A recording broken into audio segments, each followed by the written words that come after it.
What's going on, everyone? It's Adam and Craig with Grandstand Golf. In this show, we're doing our PGA DFS sleepers for the 2021 Genesis Invitational. Craig, looking back at last week, AT&T Pebble Beach.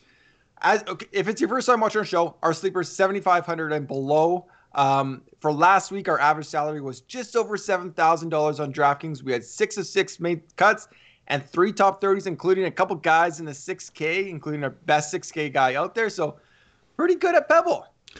Yeah, I mean the one for me with the sleepers is 6 of 6 made cuts. That's what we're looking for. That was better than my picks last week. So yeah, if we can do that again. I mean, I also think in a field like this at the Genesis this week, the top of the field is so good that you really do need to find some people down here that you like, that you want to hang your hat on as making cuts. But then also if you're in big GPPs, getting up higher on the leaderboard to get some, potentially some of those big cashes. Yeah, absolutely. If you like our content, hit the thumbs up, subscribe below, all that good stuff. Yeah, even if you don't like it, then maybe still hit the thumbs up and subscribe. What does it matter? Whatever you're into. Yeah. Okay, Craig, jumping into it. My first sleeper, Corey Connors, 7,500 on DraftKings. He's 35th there. On FanDuel, he's 8,900 there. Quite a discount on FanDuel. If you look at our next couple sleepers, he's actually still cheaper than them on FanDuel. Corey Connors just kind of fits that perfect box for Riviera. I think he's got the ball striking, the elite ball striker with the good form coming in. So 6 top 25s in his last 7 tournaments. That includes 8th at Zozo, 10th at RSM, 10th at the Masters. People love to give a Masters comp here. Mm-hmm. And in all those, his last tournaments, he's positive strokes gained approach, positive strokes gained off the tee. So looking at his past 6 months in this field, he ranks 14th in the field in strokes gained tee to green, plus 1.47. That's better than Hideki. That's better than Neiman. That's better than Morikawa. I mean, at his price at 35th or 40th. And if it's not clear, those guys are pretty good tee to green. So they're pretty good tee to green. So what's his kind of history here? He's only played here once in 2020. He did miss the cut, but he lost strokes gained putting, 1.5 strokes gained putting. So I just like that he has kind of 2 competitive rounds. He can kind of figure out Riviera a bit with his form, with his ball striking. I love it as kind of a pretty safe floor with upside with Connors. Yeah, and Corey Connors losing a stroke and a half putting is not entirely unusual. The reality with him, he's been putting fairly well for the last little bit, and it's reflected. Yeah. He's had a lot of really good finishes. His ball striking is so good. He's a top 5, top 10 ball striker on the PGA Tour. So if his putting is just not a weakness, then he's a good pick. I think he in this field. For down in this range, I think he's one of the good combinations of people who have a fairly safe floor of making a cut, but then also a safer floor of making the cut, but then also have upside to get a high finish in the tournament. You could say he's a premium sleeper, and I think you got a premium sleeper next. Yeah, we're going with the premium economy here. My first one, Cameron Davis. I feel like this is someone you like to bring up every week. I like to bring him up to 7,500 on DraftKings, 35th there, 9,300 on FanDuel. A little bit less of a deal there. He's 31st. So you look at his recent form. 4 straight finishes of top 32. We're talking tournaments where you're starting off with 150 people, 160 people. So we're talking the top 5th of the field. I think sometimes you look at a 30th finish and you're like, it's not great, And yes, if you're Rory, it's not great. But if you're Cameron Davis, it's not too bad. Last 13 starts, he's made the cut in 12 of them. So man, if you could do that every time from the 7,500 range, then you're going to be feeling pretty good about your lineups. For sure. Course history, he just has a single start here last year. He's only 25 years old. He missed the cut. He missed the cut on the number. So I don't take anything away from him there. I think if anything, compared to someone who hasn't been here before, it's maybe a slight plus, just the fact that he has played here. I think it is one of these courses where having some course history is good, but it's not that I would totally, I'm not going to care if a guy's coming in here for the first time, but it's a slight plus. It's similar to Connors. Like the fact that they just have 2 rounds here is a bonus in coming here for the first time. Yeah. Stat wise, what he's done so far this season, this is going back to September. His strokes gained total, 23rd. You look at his pricing. And so, sorry, this is in the field. He's 23rd ranked. So that to me, that's just pure value right there, in my opinion. Yeah. Tee to green, he's 25th. Oftentimes, that is the one that can be the most predictive of success if you're looking at a single stat. So again, we know he's a great ball striker.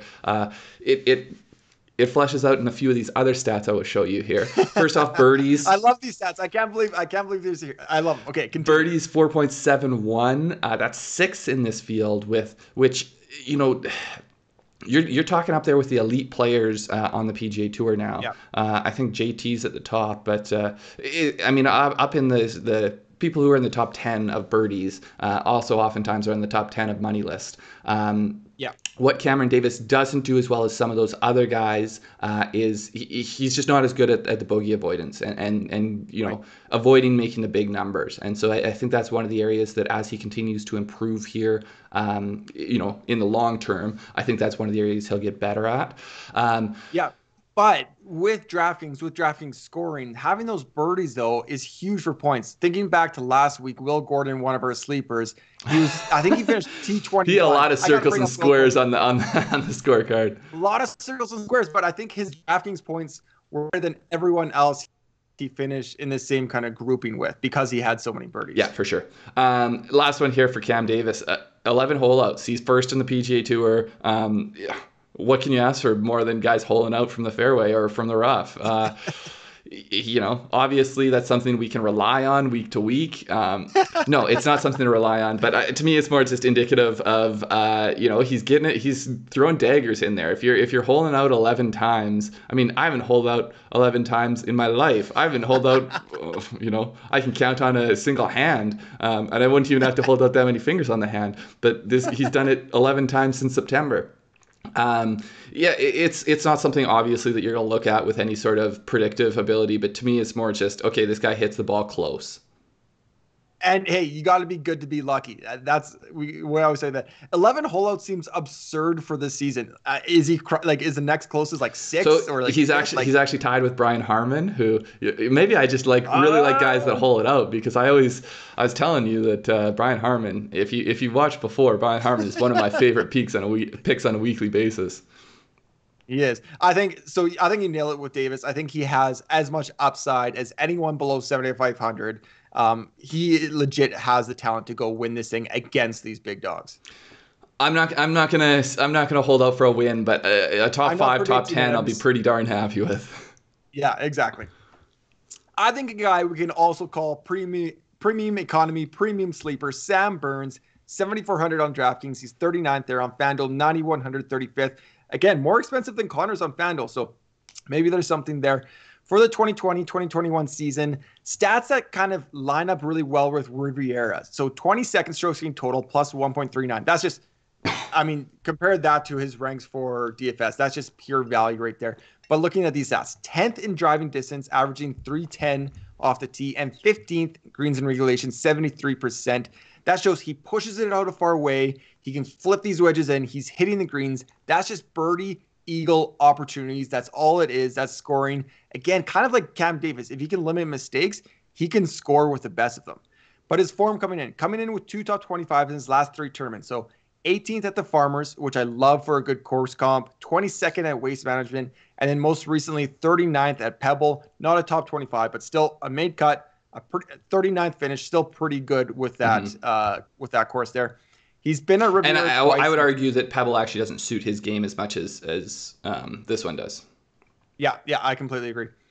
His history at Riviera in 2019 missed the cut, in 2020 at 23rd. And in 2020, his last 3 rounds seem to improve every time. He's been under par the last 3 rounds. So maybe he's figured something out at Riviera. I think his style of play suits it well and his stats suit it well.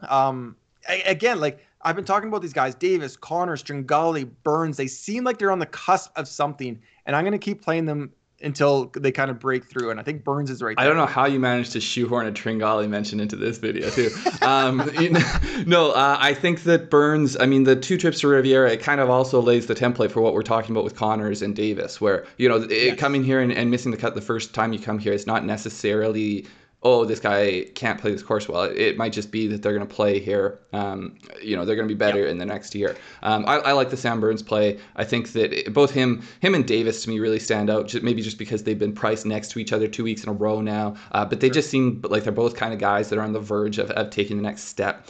Maybe also long-term career-wise for them of sort of moving up into that next tier. Like an Ortiz maybe, like that break. Something we've seen from Ortiz in the last few months, Yeah.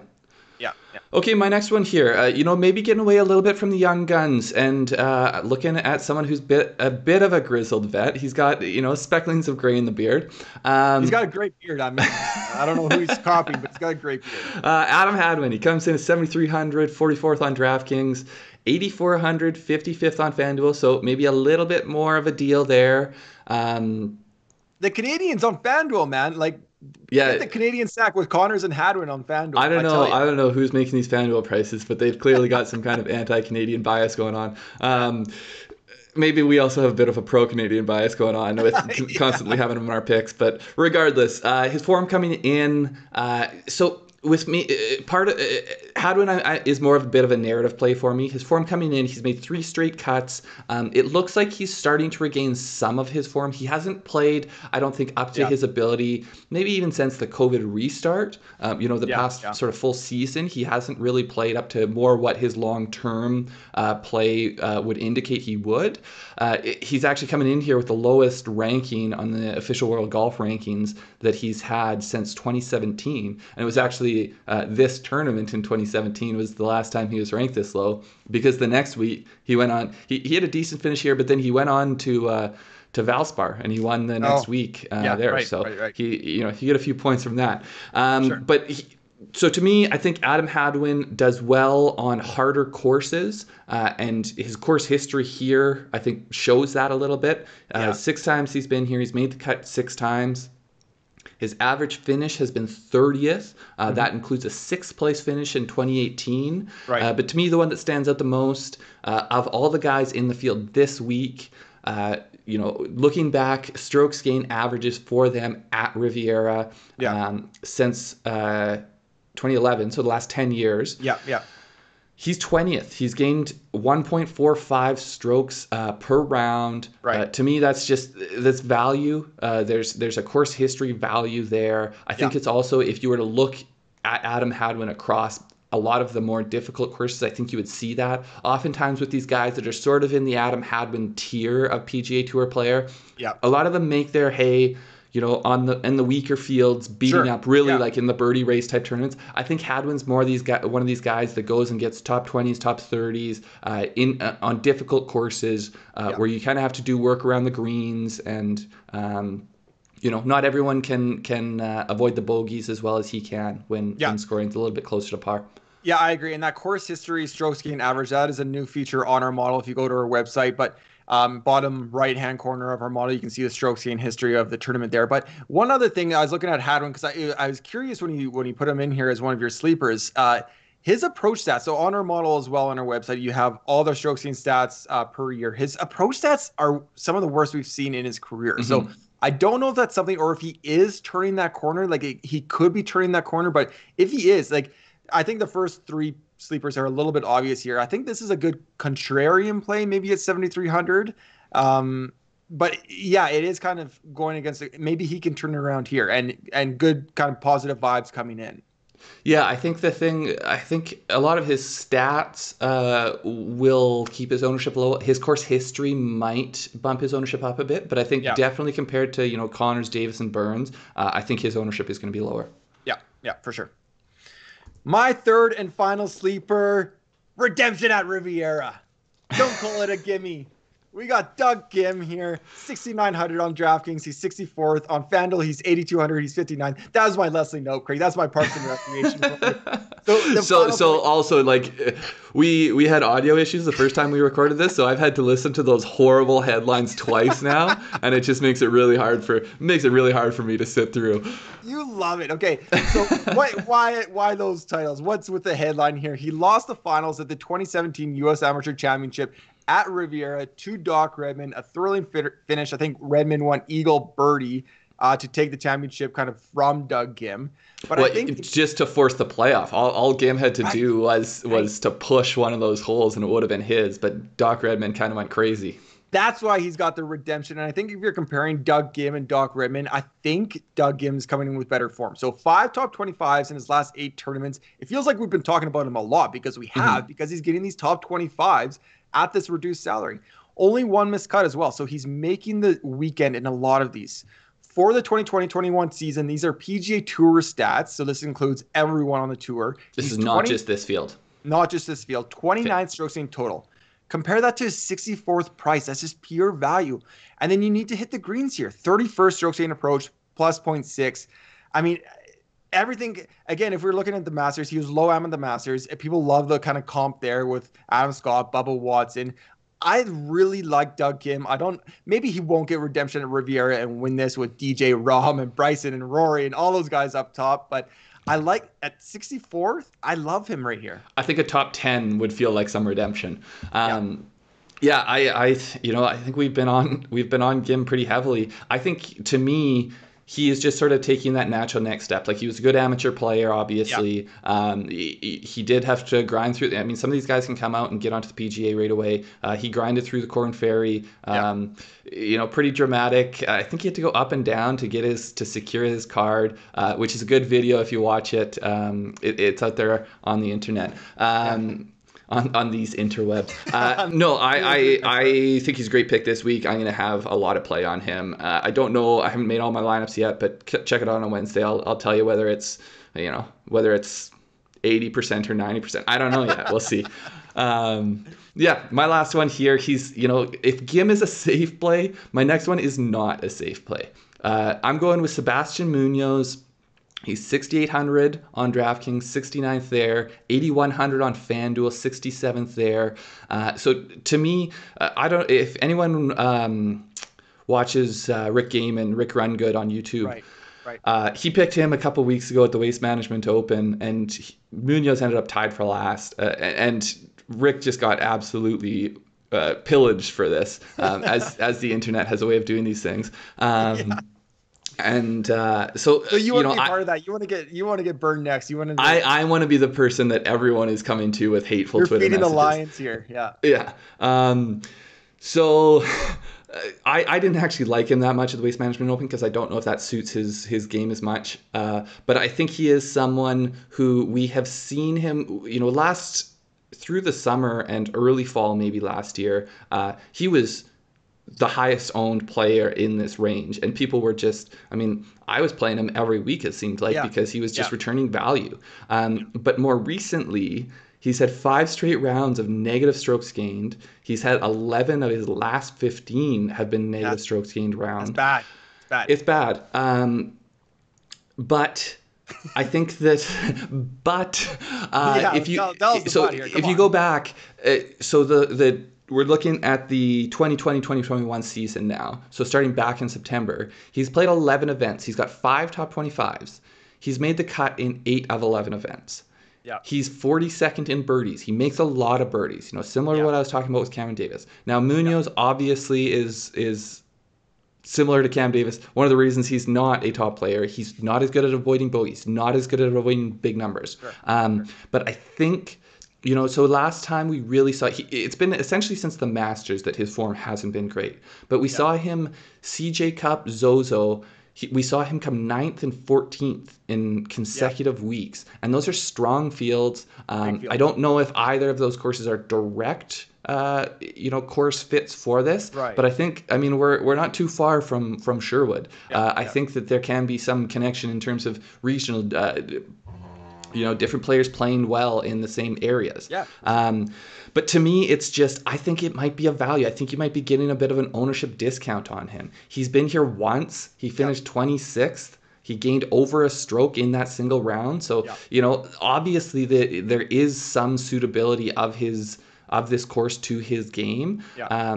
I just think that it's more of a lottery ticket than some of our other plays here, but it's one that I will be taking a bit of a low ownership play on. Yeah, it's kind of similar to Hadwin, I think. Like, it's a contrarian, but we know the long-term form. Like, he was so, like you said, he was so hot late summer, early fall. It seemed like he was just always overhitting his value.